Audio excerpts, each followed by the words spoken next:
بسم الله الرحمن الرحيم لا حول ولا قوة إلا بالله العلي العظيم الحمد لله رب العالمين وصلى الله على سيدنا ونبينا أبي القاسم المصطفى محمد وآله الطيبين الطاهرين لا سيما بقية الله في الأرضين أجل الله تعالى فرجه الشريف اللهم أخرجني من ظلمات الوهم وأكرمني بنور الفهم اللهم افتح علينا أبواب رحمتك وانشر علينا خزائن علومك برحمتك يا أرحم الراحمين. Alhamdulillah, we have tawfiq to continue our study of moral philosophy. In the last session, we ended with introducing three types of ethical studies.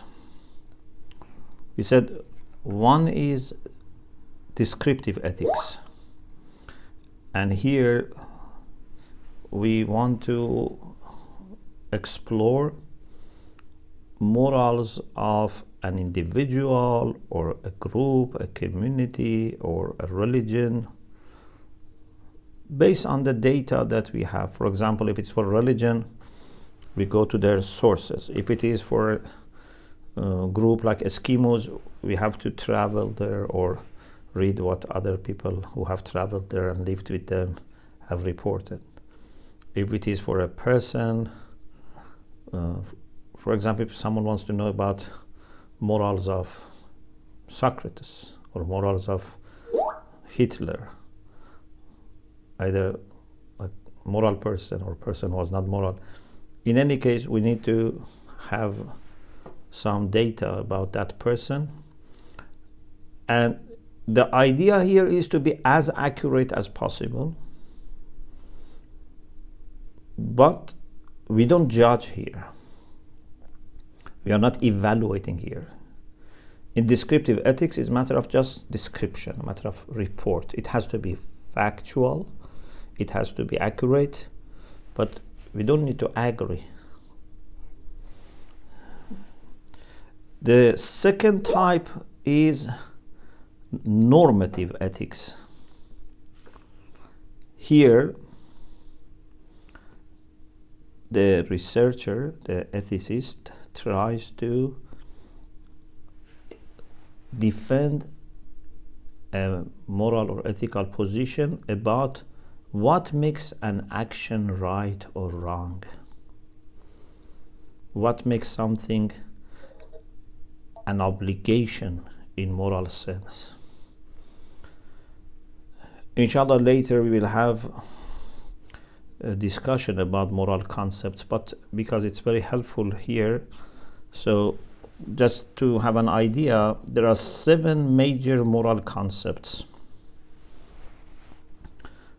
Any proposition that has one of these 7 as predicate, as mahmul, it's moral proposition, qadiyya. For example, good and bad in moral sense.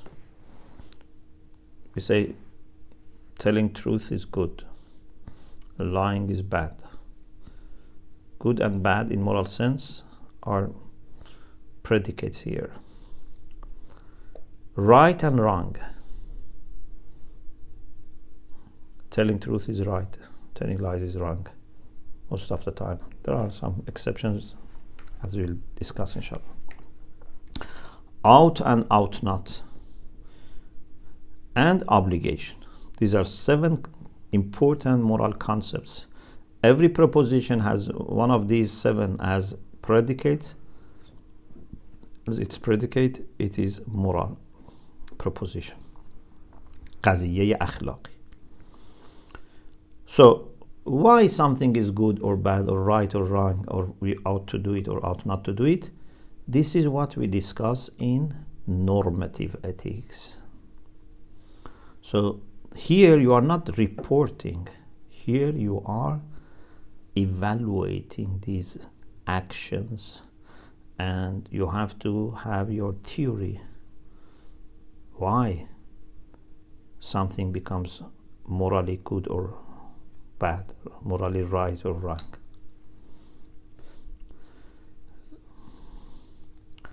The third is what they call meta ethics or analytic ethics. Here, the researcher tries to go to deeper questions. First, you say why something is right, why something is wrong. But then another level of research comes, and that is to discuss where these concepts come from, how our mind comes up with these concepts like good and bad, right and wrong, and are there relations between them? Are there relations between them and facts? Is there any relation between is and out, for example? How are we able to understand moral facts? So many questions come which are very fundamental. Semantic questions, epistemological questions, they come. For example, what are moral concepts? How we analyze them, and where do they come from?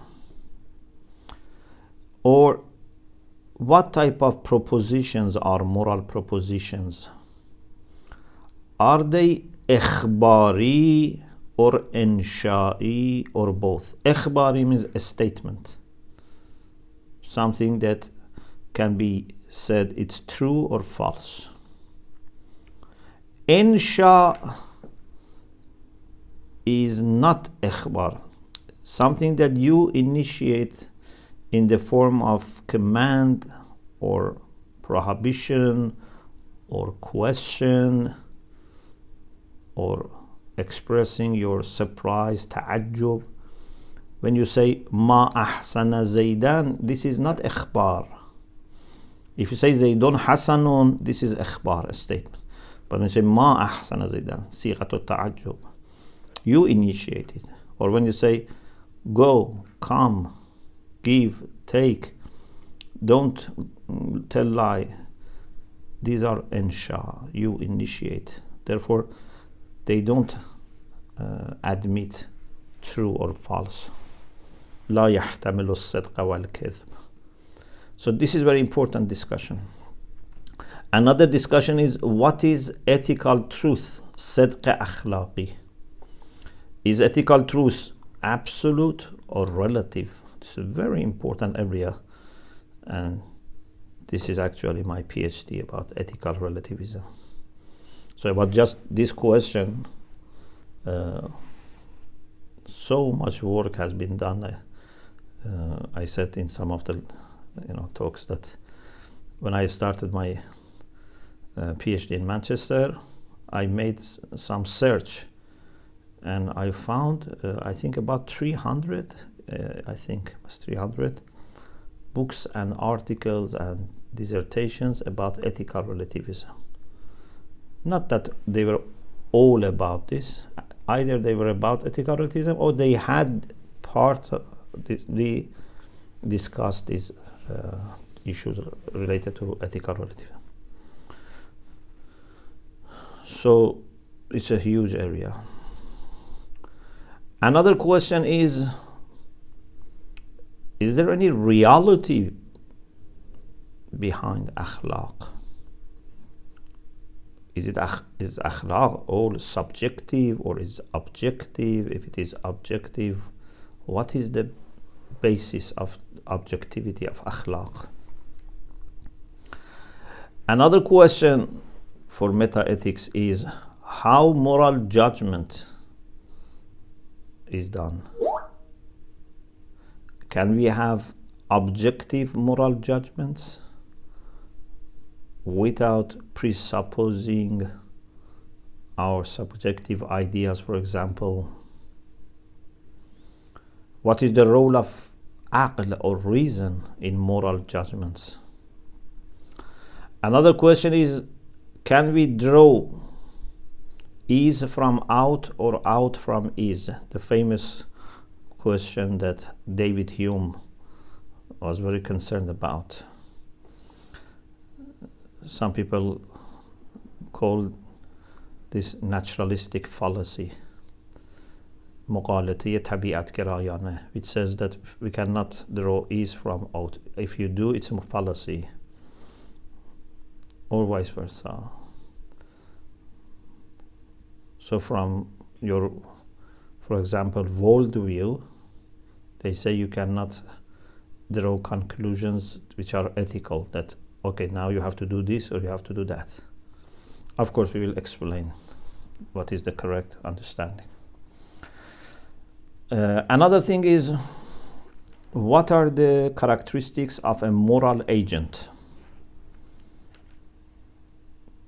What conditions are there so that someone is ethically responsible? Moral agency, ethical responsibility are very important.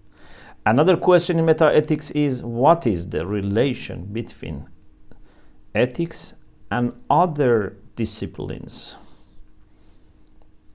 like, or other realms of understanding and commitment? For example, the relation between ethics and religion. This is a huge area, relation between religion and ethics. Is religion the same as ethics, or ethics the same as religion, or religion is more general than ethics and ethics is part of religion, or is ethics also sometimes secular? There are lots of discussions here. Another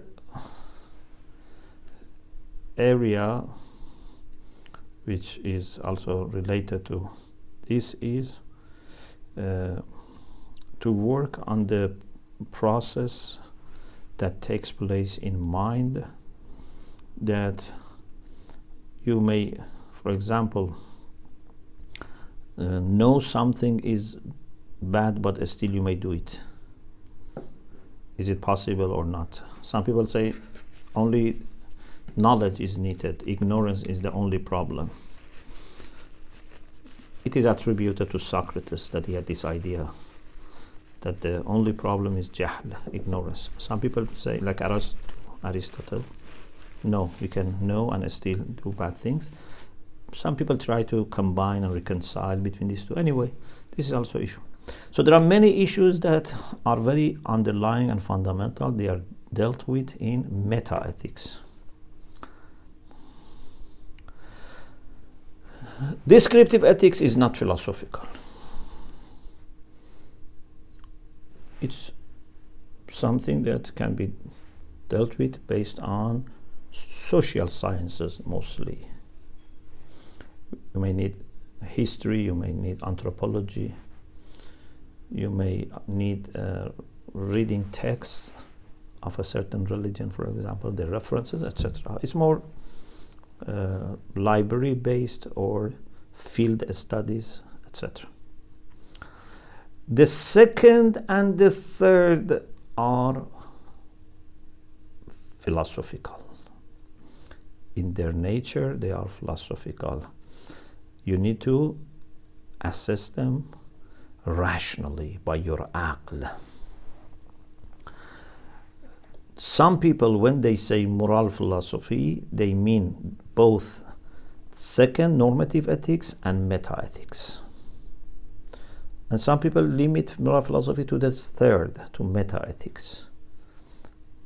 Certainly meta-ethics is moral philosophy, but it seems it's more plausible to include both normative ethics and meta-ethics, because both of them can only be decided rationally, intellectually.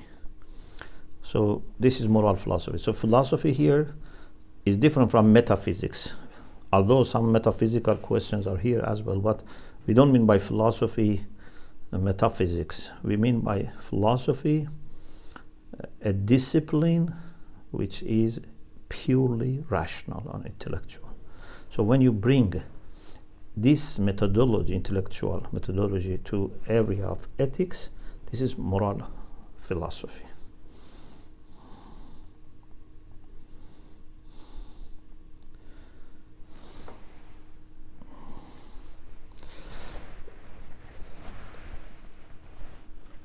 sometimes when you read books on certain topics like abortion, saqt janin, for example, or other issues about euthanasia, about human cloning, about environmental ethics. So you may wonder, what's the relation between these types of works and these three types of study that we said? You may say, are they included or they are separate? The answer is that normative ethics can be studied in two levels. Sometimes at the level of ethical theory. What is your ethical theory about normative ethics? What makes an action good for you? What makes an action right for you or wrong for you? The theory that you should have. For example, you may be an egoist, you may be an altruist, you may be a universalist. Then if you are a universalist, for example, you may be utilitarian. We will talk about these things. This is your theory. Sometimes you apply your theory to a certain act. For example, you say based on this theory, based on, for example, egoism, is giving charity good or bad? Is keeping your promises good or bad?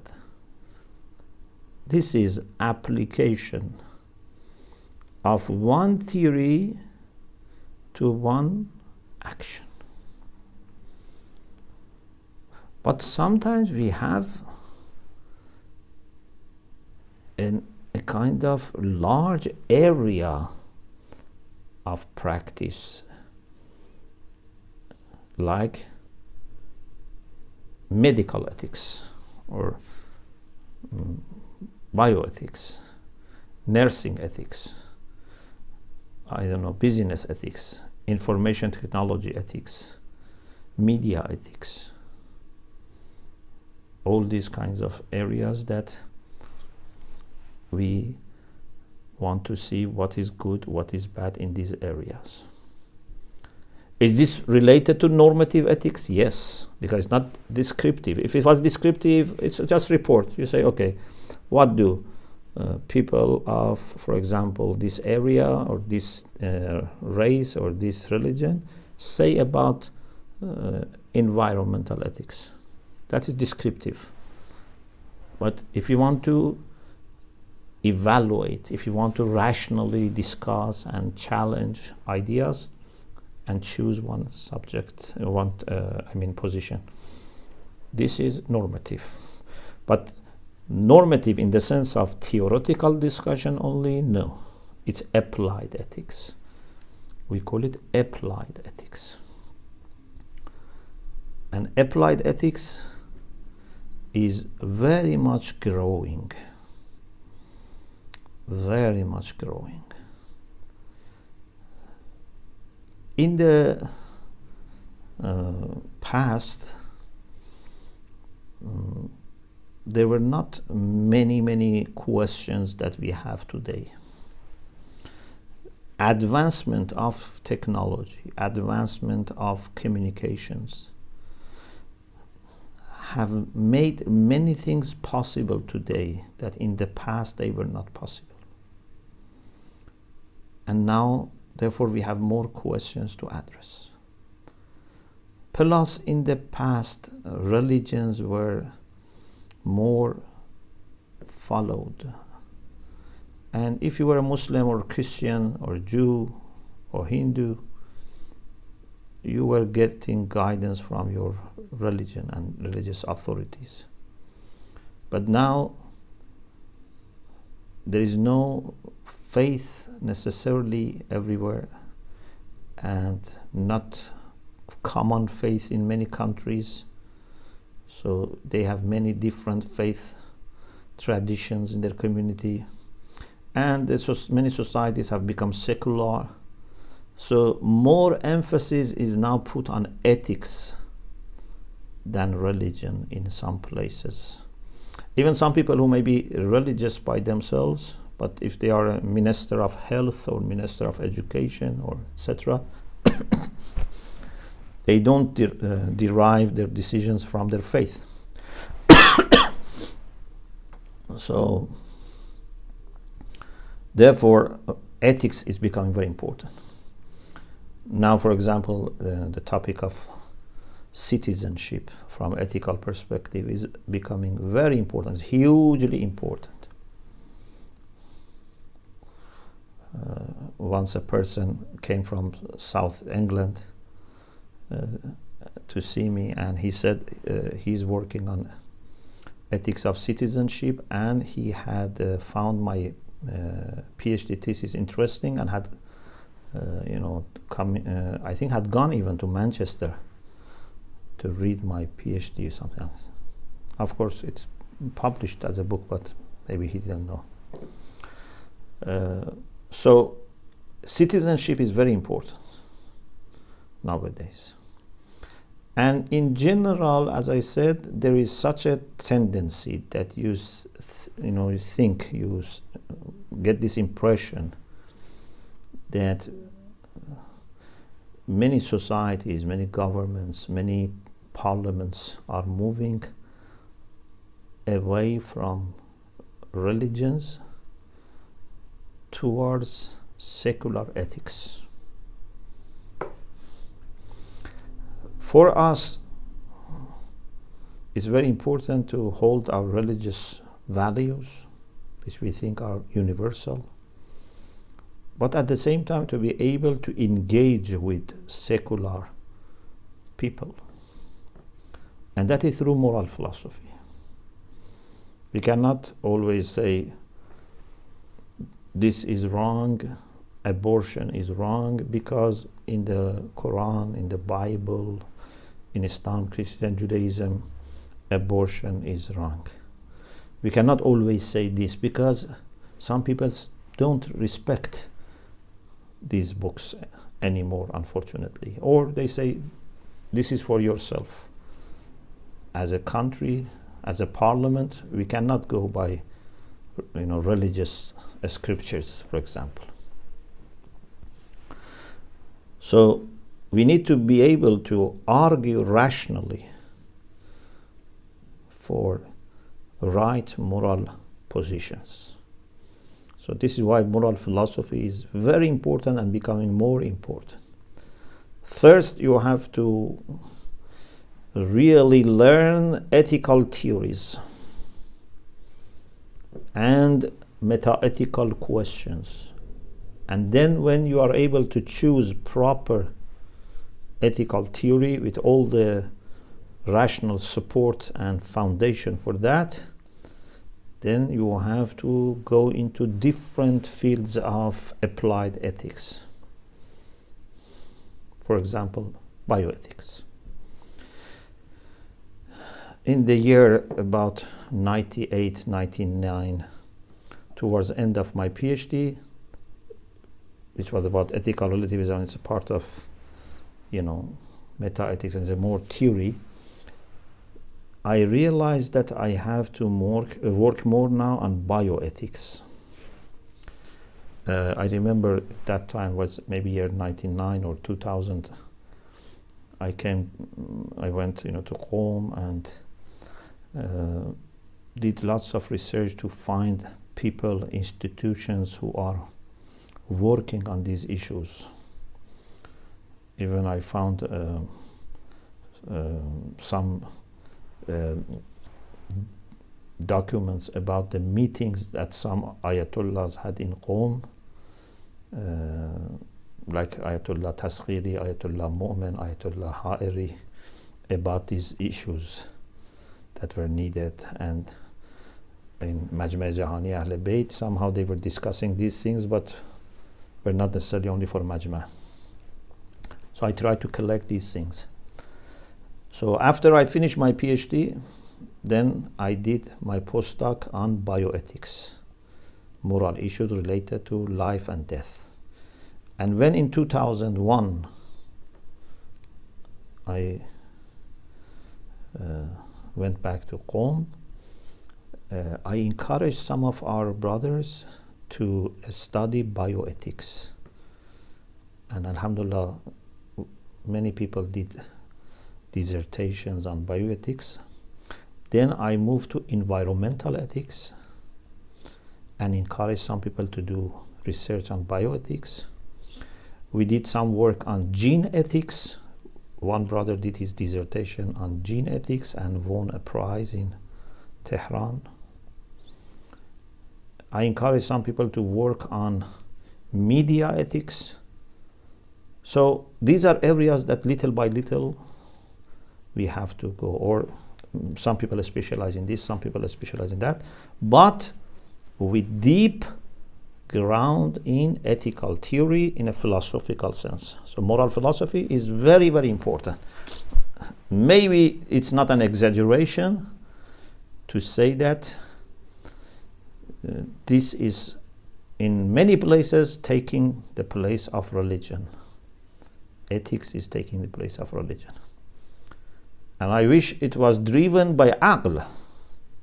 If it was driven by aql, was good, but it was not, unfortunately. It's not always driven by aql. So, what is the relation between applied ethics and ethical theory? There are some people who say the relation is just straightforward. Just apply your theory to the cases.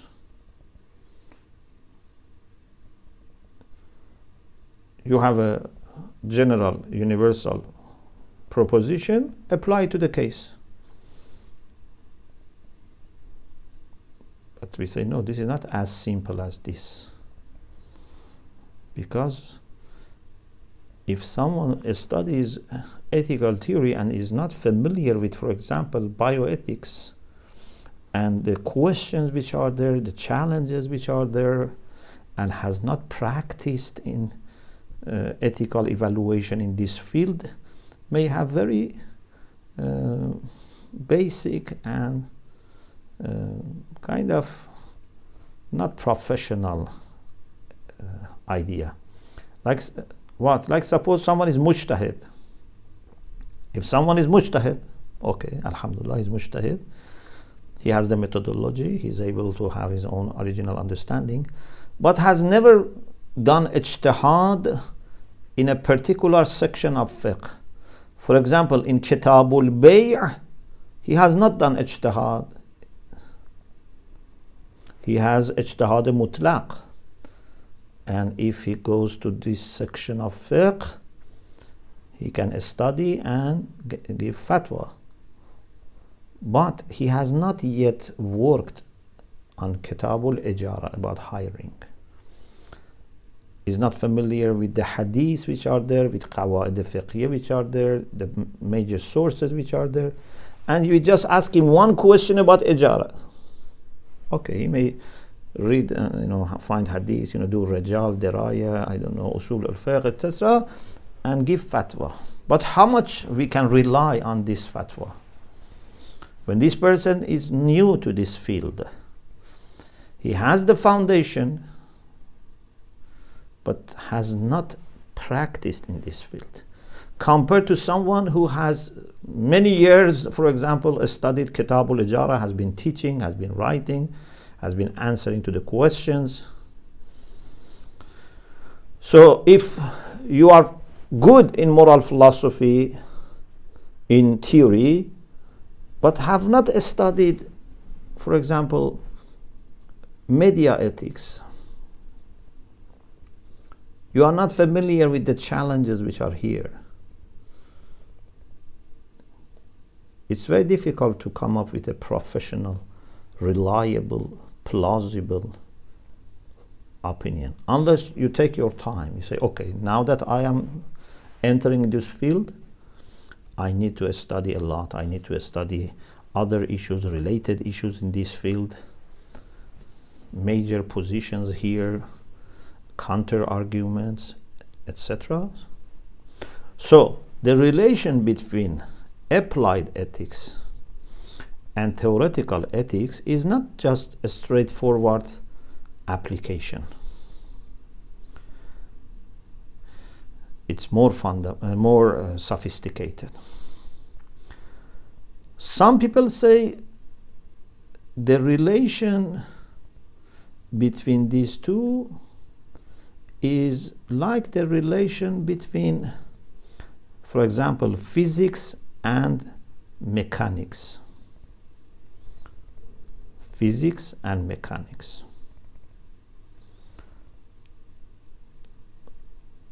A person who wants to repair a car, suppose a garageman wants to repair a car, he needs to know something about mechanics, the science of mechanics. Mechanics is based on physics, but he doesn't need to study both physics and mechanics.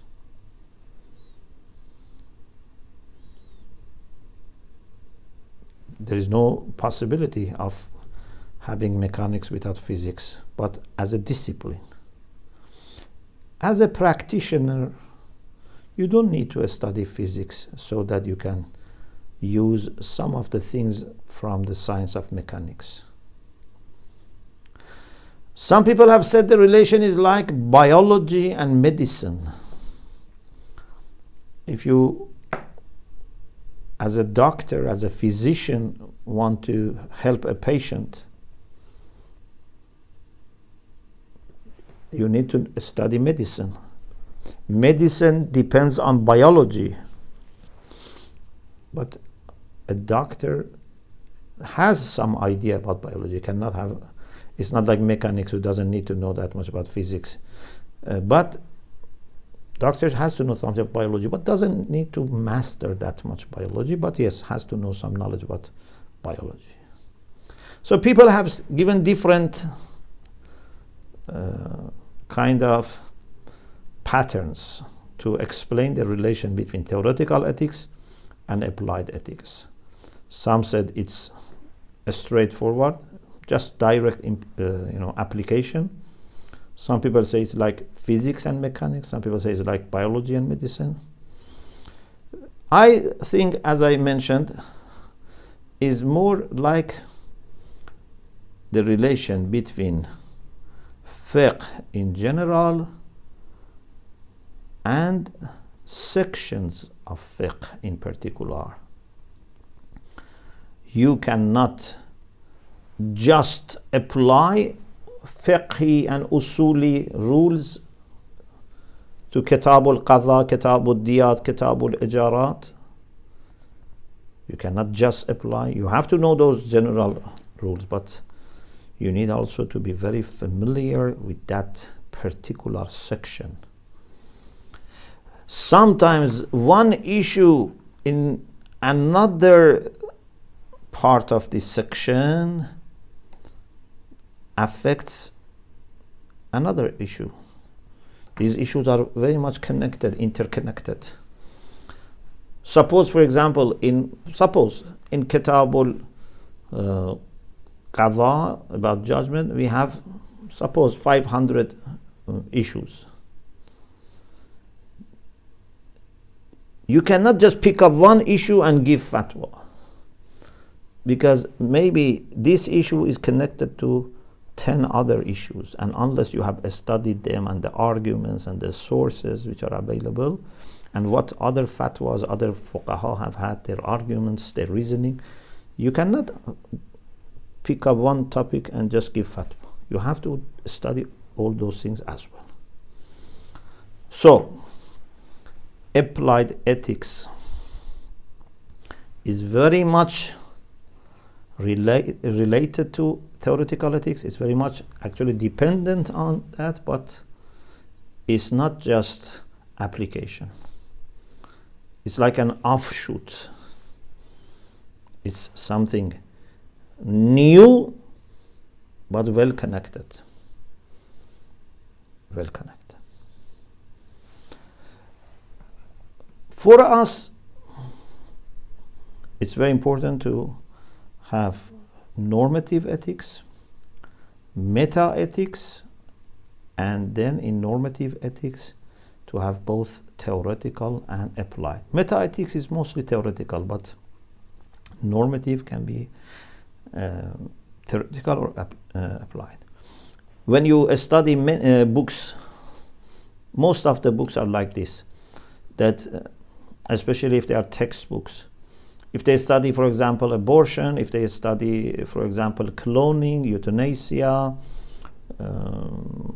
brain death, organ transplantation, you see that, for example, they say, if you are utilitarian, then this would be your position here, or it's likely that this would be your position.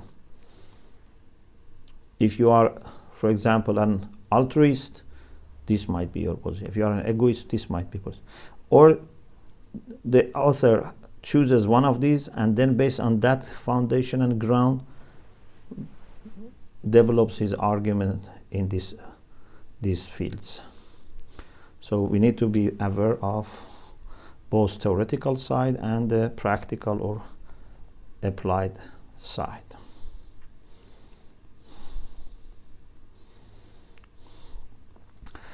Now let us study some of the major theories about normative ethics. In general, there are three major attitudes towards actions.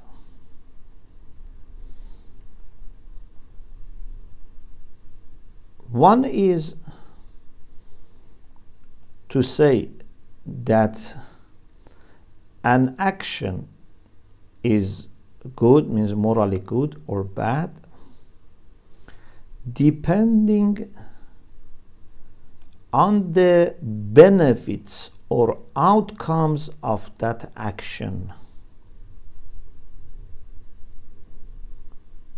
So, if you ask me whether this is good or bad, I need to look at outcomes, consequences.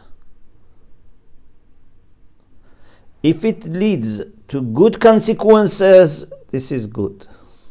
If it leads to bad consequences, it is bad. If it leads to good and bad consequences, here you may say, for example, you have to see whether good consequences overweigh or the other way around, or someone may say it has to be free from bad consequences. There are lots of things that can be said. The main thing is that in this approach, we only decide whether an action is good or bad based on the outcomes or consequences. This is called teleological, teleo, not theolo. It's from telos, not theos. Theos means God. Telos means end, قایت. Teleological view. غایت دیدگاه غایت گرایانه. So the judgment is based on consequences. What this is going to lead to. For example, you say abortion is good or bad because there are such consequences. If you say good, we say these are good consequences. If they're bad, you say these are bad consequences. Or it's a mixture, but this side overweighs the other side, just based on the consequences. Another view is deontological. Deontological view, or what we call وظیفه گرایانه, comes from duty. deontological view. Some people say, like for example Kant, Immanuel Kant, German philosopher, they say that we are to distinguish between ethics and prudence. Prudence means maslahat andishi. You are considering interests, benefits, or harms that may come after the action and say it's good or bad, like teleologists, say. But ethics for these people is a matter of doing something out of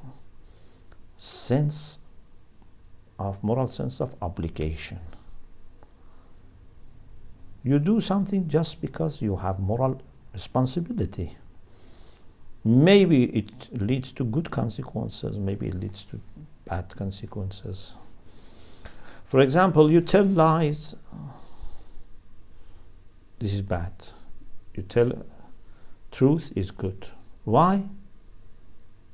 Because you have moral obligation to tell truth, or because you don't want other people to tell you lies. What if telling truth is going to be harmful for me or my family? They say it doesn't matter. If it's harmful, useful, doesn't matter. A shopkeeper has to tell the truth about the price, about the quality, etc. Whether he is going to benefit from this in his business or not. Because if you tell the truth, you will, attract more customers, people buy more, This is not akhlaq, this is prudence. You have to tell the truth, no matter whether people appreciate or not, or maybe you become bankrupt, or maybe other people, who cheat make more money. It doesn't matter. You just act according to your moral responsibility. This has some strengths, but also has some weakness. The first one has some strengths, but you have to understand what type of consequences, short-term, long-term, only worldly or more. So there are lots of considerations to keep in mind. There is a third approach.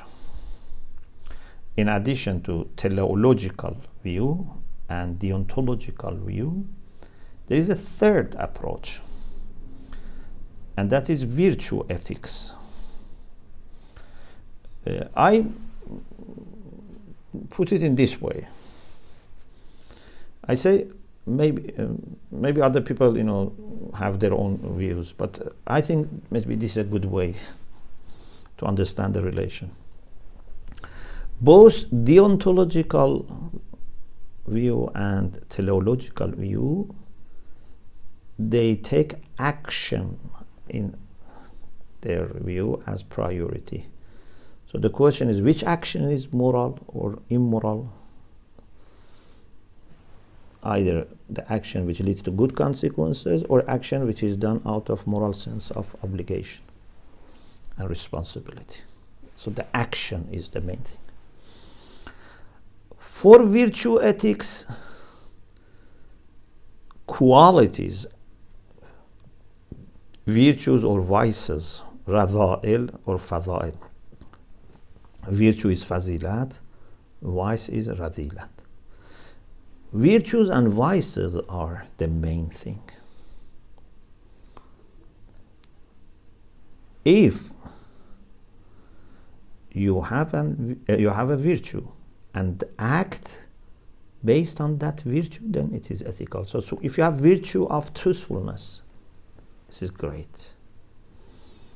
And if an action comes out of truthfulness, or at least seeking truthfulness, you want to gain that virtue, or you act upon that virtue, this becomes ethical. So for virtue ethics, the priority is qualities, and actions come in a second rank.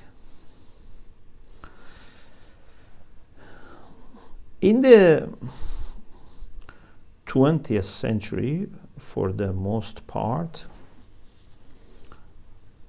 either moral philosophers had deontological approach or one form of teleological approach. One form of it was very popular, and that is utilitarianism. We will talk about it. These two were very popular.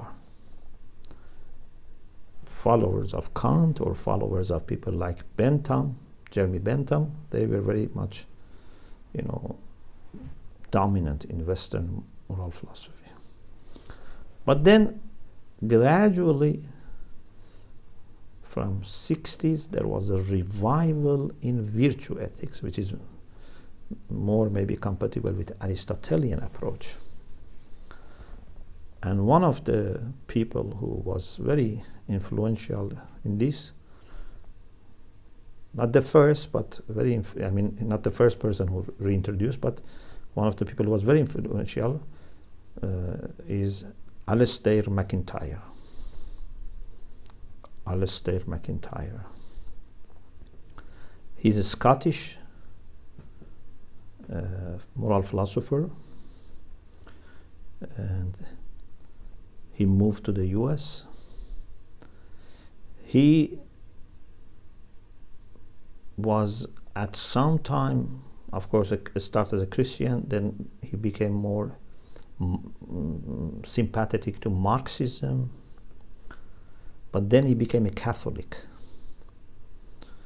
And Aristotelian approach is very close to Catholic philosophy, especially because of people like St. Thomas Aquinas.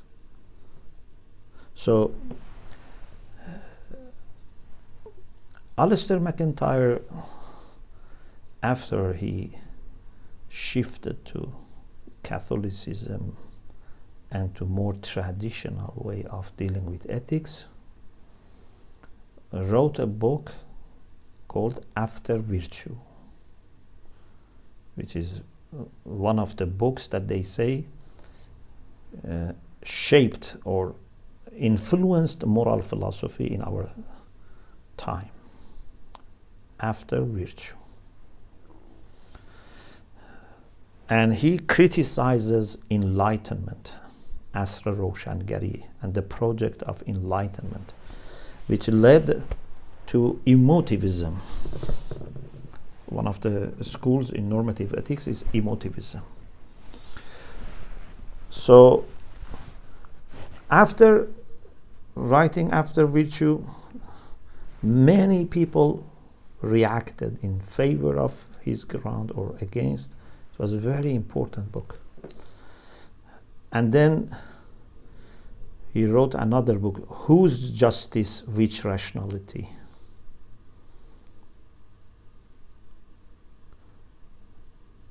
He continued further.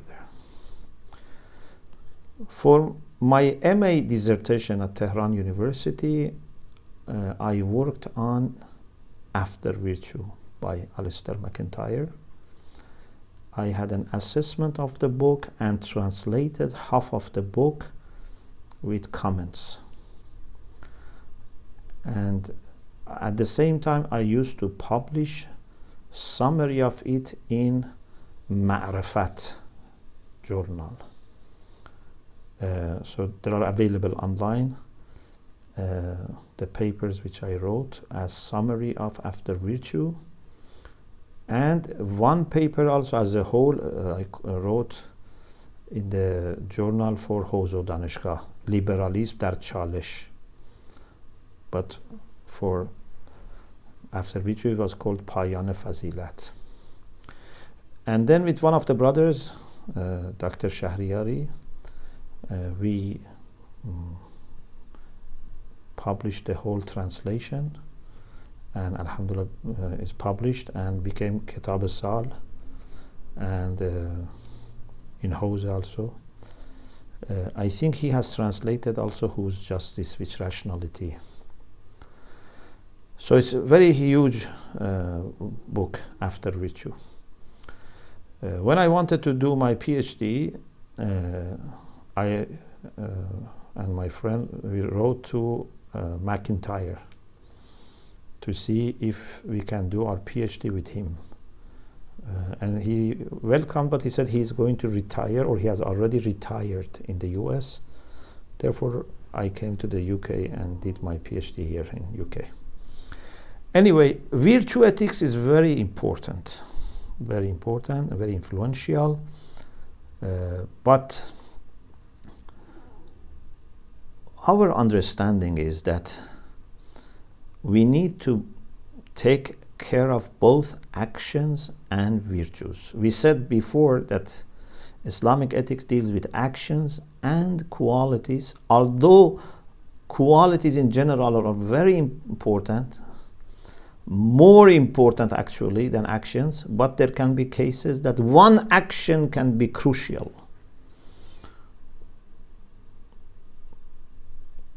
Like ضربة علي يوم الخندق. Just sometimes one action in the critical time can be crucial. Sometimes keeping silent about one thing can affect the whole society or history if you don't tell the truth or don't share the truth. Actions are important, qualities are important. We should deal with all of them. So inshallah, in the next session we will start with studying in details teleological views and deontological view and virtue ethics, and then we will try to choose our own theory to see which one is more reliable and which one we think would better present Islamic approach but in a rational way. Alhamdulillah Rabbil Alameen.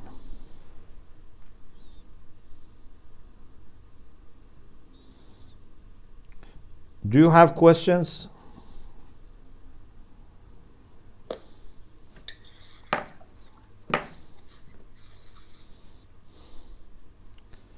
Any question?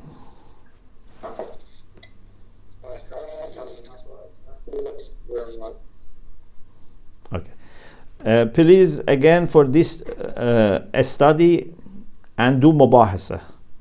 It's not enough to listen once. You have to do mubahasa to discuss. We are getting into very important issues and we need to really understand them, absorb them, and as I said, you should also study the book Falsafi Akhlaq by Ayatollah Misbah as well, which deals with some of the meta-ethical questions. التماس دعا. خدا حفظتون کنه. خدا نگهدار. خدا حافظ.